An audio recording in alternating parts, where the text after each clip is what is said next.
All right. Good morning. Thank you all.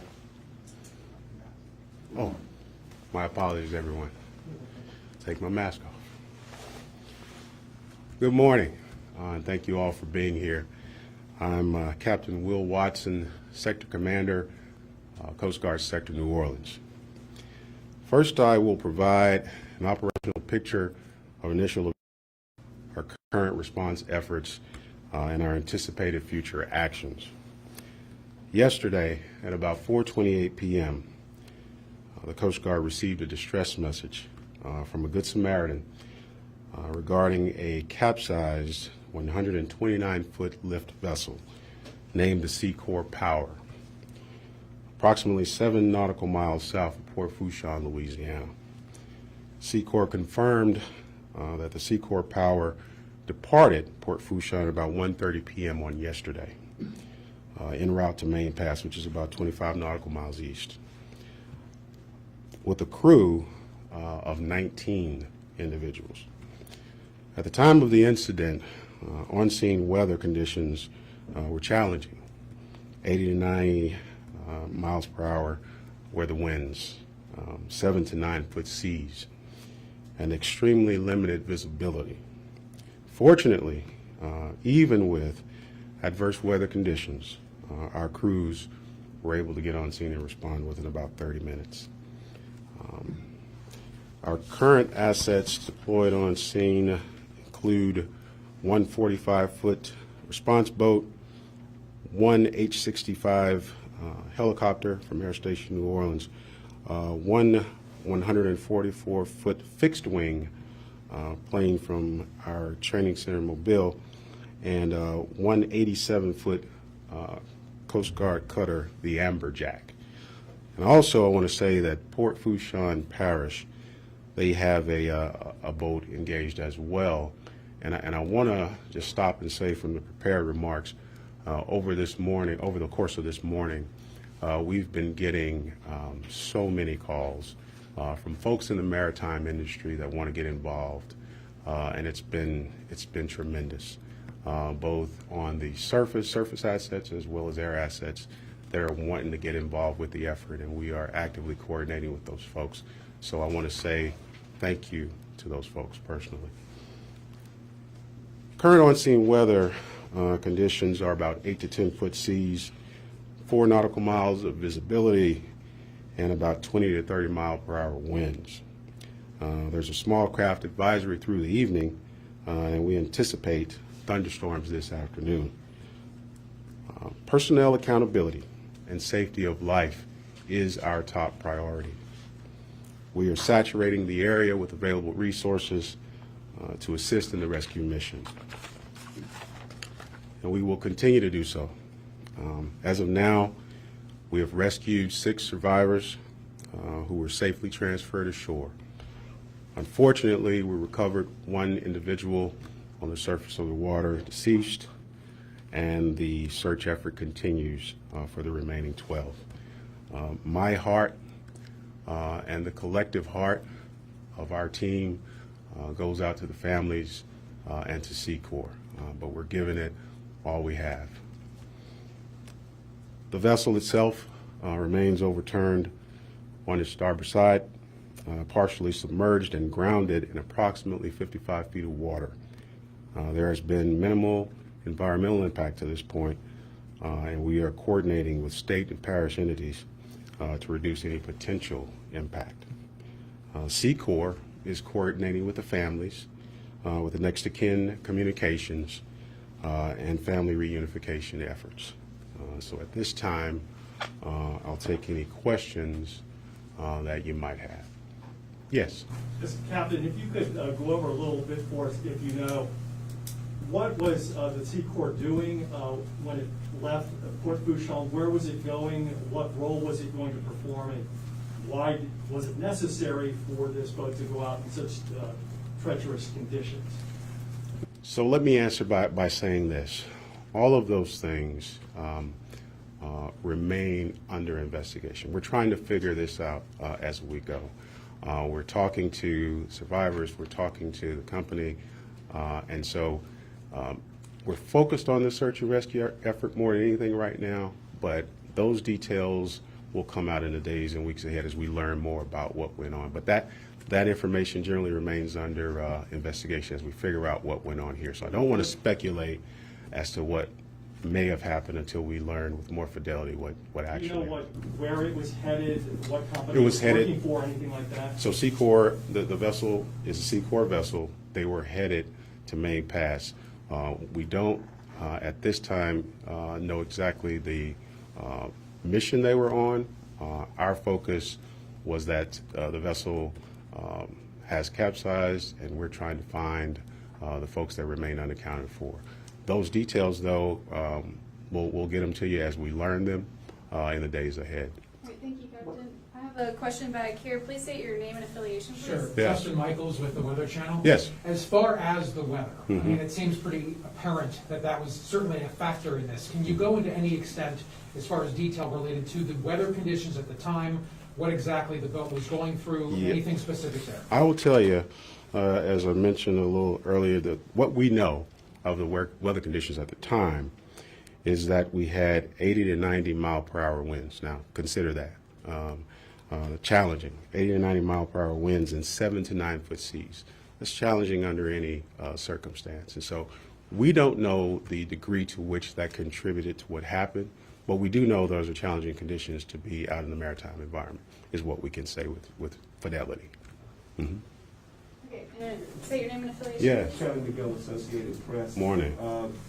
Were there any warnings or coastal marine warnings, any type of warning at the time that the ship departed and the boat departed? So we did have some weather reports yesterday. There would be some challenging weather, but there was this level of weather was not necessarily anticipated. And I think, I can say that with fairly good confidence that we did not anticipate the weather that we saw.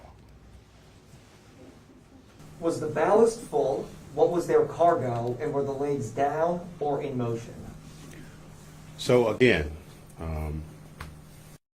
keep repeating myself. I apologize for that.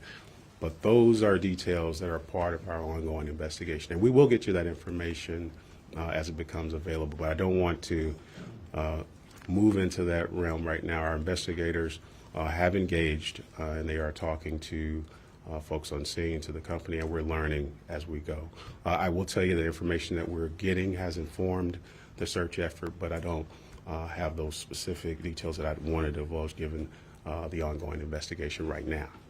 But we will get that information to you in the days ahead.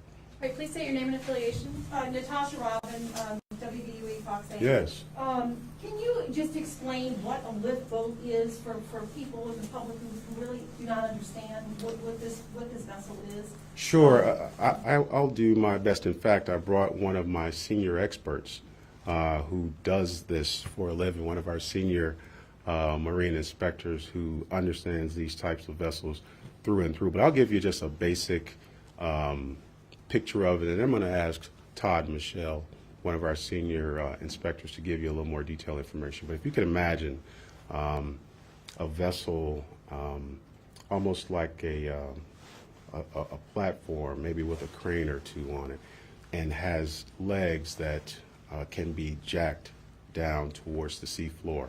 And as those legs reach the sea floor, the platform of the vessel begins to rise. And so those vessels can be stationary and do work offshore. That's a limited layman explanation of what a jack or a lift vessel is. I was about to say a jack-up vessel, but a lift vessel is. Todd, you want to get engaged here and just share a little bit on that? State your name and spell. Sure. How you doing? Good morning. My name is Todd Michelle, Toddmichel. I'm a senior marine inspector here at Sector New Orleans. Basically, Captain had a pretty good description of what a lift boat does. This particular boat has 3 legs, two forward, 1 aft. Basically, they're 250-foot legs. As the legs jack down into the sea floor, the hull of the vessel is able to raise up above the waterline, above the sea conditions, to work on offshore platforms, offshore rigs. They're mainly used for their cranes, It's the big part of what they do offshore. Lifting personnel, lifting goods, lifting offshore equipment onto rigs. That's basically it. They work kind of as a regular vessel with propellers and shafts when they're going underway with their legs jacked up. They get on site, jack their legs down to the seafloor, remain stationary, and are able to work from that point. All right, thank you. What was the length of the legs? I'm sorry. I missed that. 250 feet. As far as the draft of the boat, I mean, does it sit pretty shallow and would maybe not be able to handle those 7 to 9 foot waves? I mean, or does it have a? All boats are designed differently. I mean, typically it doesn't have a deep, deep draft like you will see a ship, but all boats are designed differently on what kind of wave heights or what kind of conditions they can handle. Sure. Thanks, Tom. Thank you. Please state your name and affiliation. Yeah, my name's Travis Lutz of New Orleans Public Radio. Morning. I'm wondering if you can talk about two things. First off, given that I think you mentioned it's like 8 foot seas right now, is that complicating the search and rescue operation right now? Can you just talk about the current conditions affecting? So, to say, let me put it this way. To say we have 8 to 10 foot seas out there is what we're seeing. And about, actually, at the present, I think we're seeing 6 to 8 is the most recent with about 15 to 20 nautical mile winds. And I think we got about 4 nautical miles of visibility. We're operating in those conditions. We are actively searching. I will tell you that. I won't tell you that those conditions can't be challenging, but we are out there and we're committed to the search and rescue effort. My other question was, I guess more like, if these weather conditions were more known that these seas are going to be so bad, would it be normal for the ship not to go out there? Like, is it weird that this ship was unlikely that it was out there? Well, I don't want to speculate where that's concerned because the investigation is ongoing. But I will say this, as I said earlier, the level of impact of this weather, I won't say was wholly anticipated. So I don't want to say that Sea Corps was doing something they shouldn't have been doing. And again, all that information will come out as the investigation proceeds. Okay, thank you, Captain. We have time for one more question. Okay. Please state your name and affiliation. Yeah, I'm Ramon Vargas with the Times-Picayune News. Good morning. Good morning. Could you describe how large the area, the search area is at this phase? And I know you kind of hinted it earlier about you're going to take into account the stormy conditions expected later, but can you go into detail a little bit more about what that might prevent you from being able to do or how long you can search that area? Well, I'll put it to you this way. We have a very fixed location. We know right now that the vessel is not drifting. We presume that the vessel is aground, but we are monitoring that actively. Conditions could change. So we are searching in that area and in a successive pattern out from that area, given the uncertainty as to where these folks may or may not be. So that's how we're handling this right now. Do you know what the temperature of the water is out there? I can get back to you with that information, but I want to say we're somewhere in the 70s, above 70. Mr. Watson, if I may, sorry, last question. I'm with NBC News. Oh, Arrival. My apologies. sure. Can you please speak to how you feel the prospects are looking to find these additional 12 people and what you can tell us about them? I'll put it to you this way. Whenever we engage, the Coast Guard engages in a search and rescue effort, we are hopeful. You can't do this work if you're not optimistic, if you're not hopeful when you do it. So I will tell you that we remain hopeful. We're one day approximately into this operation, and we're giving it all we got. And that's the best I can tell you. Can you tell us We are anything about hopeful. the 12 people who are still missing? I would leave that to Sea Corps. They're managing the next of kin relations with the families, and so I wouldn't want to get into speaking about the especially given that those folks are not yet accounted for.